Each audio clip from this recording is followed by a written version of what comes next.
the entire due on the pending balance of the GST compensation will be cleared as of today. All dues, that is, because I'll just take you back for a minute. As of May 31st, we had cleared all the dues. There was something left in the name of dues for June. Even that is getting cleared. In other words, the entire pending balance of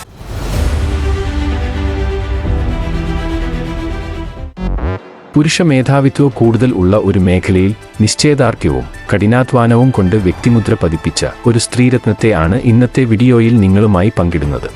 അത് മറ്റാരുമല്ല, നിലവിലെ Indian ധനകാര്യമന്ത്രി നിർമ്മല സീതാരാമനാണ് ആ വ്യക്തിത്വം. ഇന്ത്യയുടെ ബഹുമാന്യനായ ധനകാര്യമന്ത്രി നിർമ്മല സീതാരാമന്റെ ജീവിത ചരിത്രം ചർച്ച ചെയ്യുന്ന ഇന്നത്തെ വീഡിയോയിലേക്ക് എല്ലാവർക്കും സ്വാഗതം.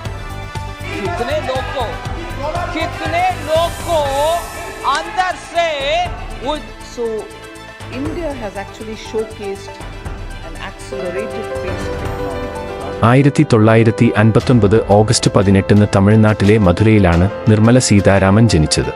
മധുരയിൽ ജനിച്ച നിർമ്മല സീതാരാമൻ പ്രശസ്തമായ Holy Angels Anglo Indian higher secondary സ്കൂളിൽ നിന്ന് സ്കൂൾ വിദ്യാഭ്യാസം പൂർത്തിയാക്കി.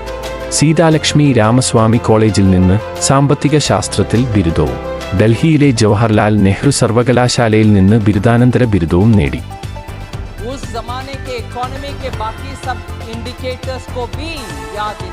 ഒരു ഇടത്തരം കുടുംബത്തിലാണ് നിർമ്മല സീതാരാമൻ വളർന്നത്. വിദ്യാഭ്യാസത്തിന്റെയും കഠിനാധ്വാനത്തിന്റെയും പ്രാധാന്യം അവളുടെ മാതാപിതാക്കൾ അവളിൽ പകർന്നു നൽകിയിരുന്നു. പഠിക്കാൻ വളരെ മിടുക്കിയായ വിദ്യാർത്ഥിനിയായിരുന്നു നിർമ്മല സീതാരാമൻ.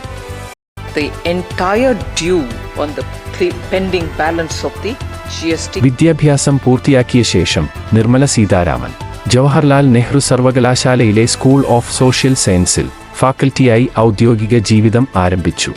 അതിനുശേഷം സീനിയർ മാനേജരായി പ്രൈസ് വാട്ടർ ഹൗസ് കൂപ്പേഴ്സുമായി ചേർന്ന് പ്രവർത്തിക്കുകയും പിന്നീട് BBC വേൾഡ് സർവീസിൽ പ്രൊഡ്യൂസറായും അവതാരകയായും ചേർന്നു.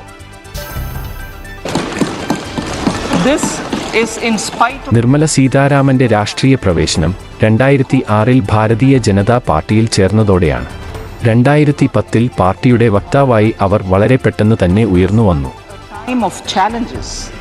Heading towards a bright future. 2019 ഇന്ത്യയുടെ ആദ്യത്തെ മുഴുവൻ സമയ വനിതാ ധനമന്ത്രിയായി നിർമ്മല സീതാരാമൻ ചരിത്രം സൃഷ്ടിച്ചു. ഇന്ത്യൻ സമ്പദ്വ്യവസ്ഥയെ ഉത്തേജിപ്പിക്കുന്നതിനായി വിവിധ സാമ്പത്തിക പരിഷ്കാരങ്ങളും നയങ്ങളും അവതരിപ്പിക്കുന്നതിൽ അവർ നിർണായക പങ്ക് വഹിച്ചിട്ടുണ്ട്.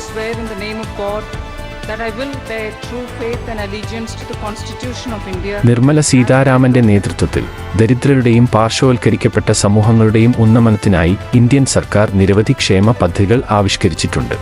ചരക്ക് സേവന നികുതി GST നടപ്പാക്കുന്നതിലും രാജ്യത്ത് നികുതി ഘടന ലളിതമാക്കുന്നതിലും അവർ നിർണായക പങ്ക് വഹിച്ചിട്ടുണ്ട്. ഇന്ത്യയുടെ സമ്പദ്വ്യവസ്ഥയുടെ വളർച്ചയ്ക്കും വികാസത്തിനും വേണ്ടി ധനമന്ത്രിയെന്ന നിലയിൽ സീതാരാമൻ അശ്രാന്ത പരിശ്രമം തുടരുകയാണ്. എല്ലാവരെയും ഉൾക്കൊള്ളുന്ന വളർച്ച, അടിസ്ഥാന സൗകര്യ വികസനം, സാമ്പത്തിക സ്ഥിരത എന്നിവയിൽ അവർ ശ്രദ്ധ കേന്ദ്രീകരിച്ചത് ഇന്ത്യയുടെ സാമ്പത്തിക നയങ്ങൾ രൂപപ്പെടുത്തുന്നതിൽ അവരെ ഒരു പ്രധാന വ്യക്തിയാക്കി മാറ്റിയിട്ടുണ്ട്.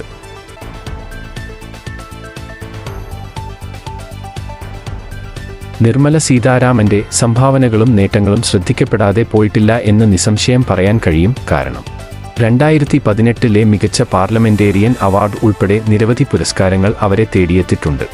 2020 2021 ഫോർബ്സിന്റെ ലോകത്തിലെ ഏറ്റവും ശക്തരായ 100 സ്ത്രീകളുടെ പട്ടികയിൽ അവർ ഇടം നേടി. അവരുടെ നേതൃത്വവും സാമ്പത്തിക പരിഷ്കാരങ്ങളുള്ള പ്രതിബദ്ധതയും ദേശീയമായും അന്തർദേശീയമായും അവർക്ക് വളരെയധികം ബഹുമാനം നേടിക്കൊടുത്തു. നിർമ്മല സീതാരാമൻ തന്റെ നിശ്ചയദാർഢ്യവും കഠിനാധ്വാനവും കൊണ്ട് രാജ്യത്തുടനീളമുള്ള സ്ത്രീകളെ ഇന്നും പ്രചോദിപ്പിക്കുന്നു. അവർ പലർക്കും മാതൃകയാണ്. തമിഴ്നാട്ടിലെ ഒരു ചെറിയ പട്ടണത്തിൽ നിന്ന് ഇന്ത്യൻ ധനകാര്യ മന്ത്രിയിലേക്കുള്ള അവരുടെ യാത്ര ഓരോ സ്ത്രീക്കും ശരിക്കും പ്രചോദനകരമാണ്. തന്റെ കാഴ്ചപ്പാടും അർപ്പണബോധവും കൊണ്ട് നിർമ്മല സീതാരാമൻ ഇന്ത്യയെ ശോഭനവും ശക്തവുമായ ഭാവിയിലേക്ക് നയിക്കുമെന്നു പ്രതീക്ഷിക്കാം. അവരുടെ ഭാവി ശ്രമങ്ങളിൽ എല്ലാവിധ ആശംസകളും നേരുകയും ചെയ്യുന്നു.